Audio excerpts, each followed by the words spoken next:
¿Qué tal, hermanos del corazón de Jesús? Mi nombre es Diego y la idea de este video es continuar con lo que hemos estado viendo en el video anterior.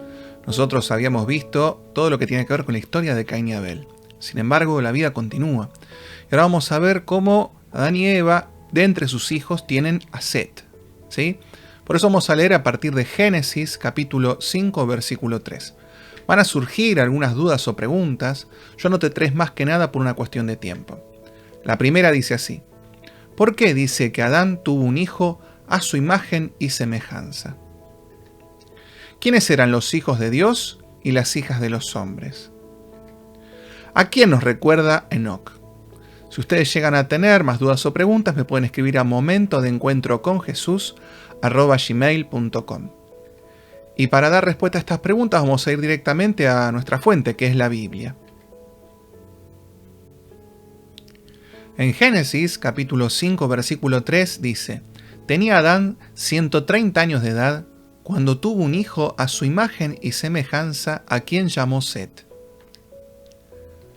Nosotros hemos visto que Adán había sido hecho imagen y semejanza de Dios. En Génesis, capítulo 1, versículo 26, dice: dijo Dios, hagamos al hombre a nuestra imagen y semejanza. Sin embargo, el hecho de que Set haya sido hecho a imagen y semejanza de Adán significa que compartían la misma fe. No iba a ser el único de sus descendientes que compartiera la fe en Dios que tenía Adán. Sin embargo, lo otro que nos llama la atención de este versículo es el hecho de que Adán tuvo a su hijo Set a los 130 años de edad. Vamos a ver que no fue el único al que le pasó esto. Fíjense, en Génesis, capítulo 5, versículo 6 dice: Set tenía 105 años cuando fue padre de Enos. Jared, 172 años cuando fue padre de Enoc. Es más, vamos a ver que los tiempos de vida son inconcebiblemente largos para nosotros, en promedio 900 años. Hay personas que, tratando de darle una explicación a esto, hablan de que vivían más por la dieta que llevaban, las condiciones ambientales en las que se encontraban. Otros hablan incluso hasta de la capa de ozono. Otros dicen que tiene que ver con la forma en la que se contaban los años en la época. El tema es que por tratar de explicar esto, nos olvidamos de lo que Dios nos quiere verdaderamente comunicar. Es como que nos perdemos en los pensamientos. Y si nosotros leemos en Génesis, capítulo 6, versículo 2 dice: los hijos de Dios se dieron cuenta de que las hijas de los hombres eran hermosas, y tomaron por esposas a aquellas que les gustaron. Entonces dijo Yahvé: no permanecerá para siempre mi espíritu en el hombre, porque no es más que carne, que su vida no pase los 120 años. Acá nos damos cuenta de que el que limita la vida del ser humano es Dios.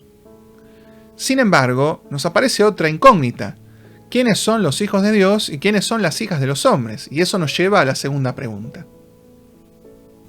En Génesis, capítulo 6, versículo 2 dice: los hijos de Dios se dieron cuenta de que las hijas de los hombres eran hermosas, y tomaron por esposas a aquellas que les gustaron. Hay algunas traducciones de la Biblia que incluso, en vez de decir hijos de Dios, dicen ángeles, y da la sensación de que los ángeles se hubieran casado con seres humanos. Esto es un error. Nosotros vamos a leer en San Mateo, capítulo 22, versículo 30, dice: en la resurrección no se toma mujer ni esposo, sino que son como ángeles en el cielo. Jesús nos está diciendo que los ángeles no se casan. Y entonces, ¿quiénes son estos hijos de Dios? Si nosotros leemos en Romanos, capítulo 8, versículo 14, dice: todos aquellos a los que guía el Espíritu de Dios son hijos e hijas de Dios. Y en contraposición, todos aquellos que no son guiados por el Espíritu no lo son. De la unión de ellos es que se ve que tal vez se generaba cierto alejamiento de Dios, y es por eso que Dios termina limitando la edad del ser humano. Ahora, ¿todos se alejaban? No, a nosotros en la Biblia nos pasa una lista de gente que serían como la genealogía, ¿no? Y ahí nosotros vamos a leer que estaba Adán, Set, Enos, Cainán, Malagel, Jared, Enoc, Matusalén, Lamec, Noé. De hecho, son 10 generaciones. Uno se pone a leer esto y dice: qué aburrido, ¿qué es lo que Dios me quiere transmitir con esto? En este caso en particular, lo que nos quiere contar Dios es que la fe era transmitida de padres a hijos. La importancia de transmitir la fe dentro de la propia familia. Fíjense, en Deuteronomio capítulo 6, versículo 4 dice: Escucha Israel, Yahvé es nuestro Dios, uno es el Señor. Y tú amarás a Yahvé tu Dios con todo tu corazón, con toda tu alma y con todas tus fuerzas. Graba en tu corazón los mandamientos que yo te entrego hoy. Repíteselos a tus hijos, habla de ellos, tanto en casa como cuando estés de viaje. Cuando te acuestes y cuando te levantes, grábalos en tu mano como una señal y póntelos en la frente como un distintivo. A tal punto transmitían la fe que, por ejemplo, de Enoc llega a decir lo siguiente. En Génesis capítulo 5, versículo 22 dice: Enoc anduvo con Dios. Y esto nos lleva a la tercera pregunta. ¿A quién nos recuerda Enoc? En Génesis capítulo 5, versículo 22 dice: Enoc anduvo con Dios y vivió después del nacimiento de Matusalén 300 años y tuvo más hijos e hijas. En total, Enoc vivió 365 años. Enoc anduvo con Dios hasta que Dios se lo llevó. Sencillamente desapareció. Y si nosotros prestamos atención, vamos a ver que Enoc es una figura que nos recuerda a Jesús. Fíjense, nosotros leímos que Enoc caminó siempre con Dios. Dice la Escritura que Jesús conoció todas las miserias humanas, menos el pecado. Enoc, según el testimonio de San Judas, profetizó en estos términos: el Señor viene con miles de ángeles para juzgarlos a todos y pedir cuentas a los impíos por todas las malas obras que cometieron. Jesús, sin dejar de hacer el bien en todas partes, no dejó de avisar a los malvados lo que les esperaba si seguían ese camino. Enoc fue llevado vivo al cielo. Jesús, después de su resurrección, subió al cielo por su propia virtud. Los santos padres aplican a Enoc y a Elías estas palabras del Apocalipsis, capítulo 11, versículo 1. Dice: daré a mis dos testigos el poder de profetizar. La bestia que sube del abismo les hará la guerra, los vencerá y los matará.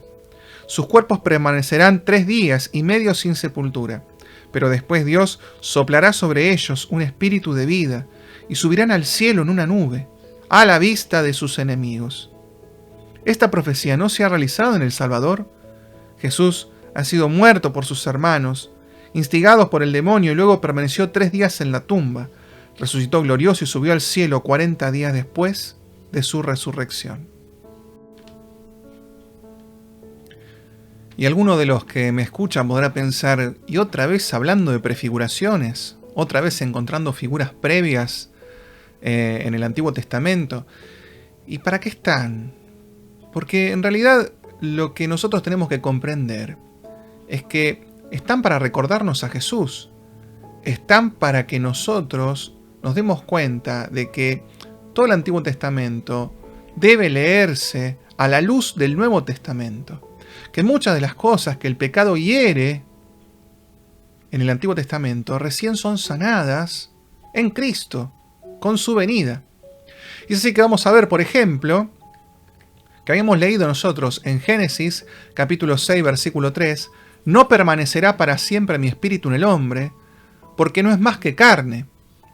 Más adelante en Joel, capítulo 3, versículo 1 dice: sucederá después de esto que yo derramaré mi espíritu en toda carne. Vuestros hijos y vuestras hijas profetizarán, vuestros ancianos soñarán sueños y vuestros jóvenes verán visiones. Hasta en los siervos y las siervas derramaré mi espíritu en aquellos días. ¿Cuándo? Jesús nos dice en San Juan capítulo 16, versículo 7. Sin embargo, les digo la verdad, les conviene que yo me vaya, porque si no me voy, el Paráclito no vendrá a ustedes, pero si me voy, se los enviaré. Es Jesús el que nos envía el Santo Espíritu. Y no solo eso, en San Juan capítulo 6, versículo 51 dice: yo soy el pan vivo que ha bajado del cielo. El que coma de este pan vivirá para siempre. Ya no 120 años, 170, 200, 900, 1000. Jesús nos trae la vida eterna. Es más, en San Mateo capítulo 28, versículo 19 dice: pues vayan y hagan discípulos a todas las gentes, bautizándolas en el nombre del Padre, y del Hijo, y del Espíritu Santo. Ya no se trata de que la fe se transmite solamente de padres a hijos, sino que tenemos que reconocer que somos todos hermanos en una gran familia, y que la palabra debe llegar a todos los confines de la tierra. Es más, en Gálatas capítulo 3, versículo 26 dice: ustedes están en Cristo Jesús, y todos son hijos de Dios, gracias a la fe. Y es así como nosotros nos damos cuenta que muchas veces vamos a vivir cosas difíciles en nuestra vida. Y es ahí cuando, en vez de enfocarnos en lo que nos hiere, vamos a elegir enfocarnos en lo que nos sana. Es ahí donde tenemos que pedir la gracia de poder enfocarnos en Jesús. Por eso, para terminar, vamos a pedirle a Dios que no permita nunca que apartemos los ojos de Él. Esto ha sido todo por este video. Nos vemos en el próximo. Que Dios los bendiga.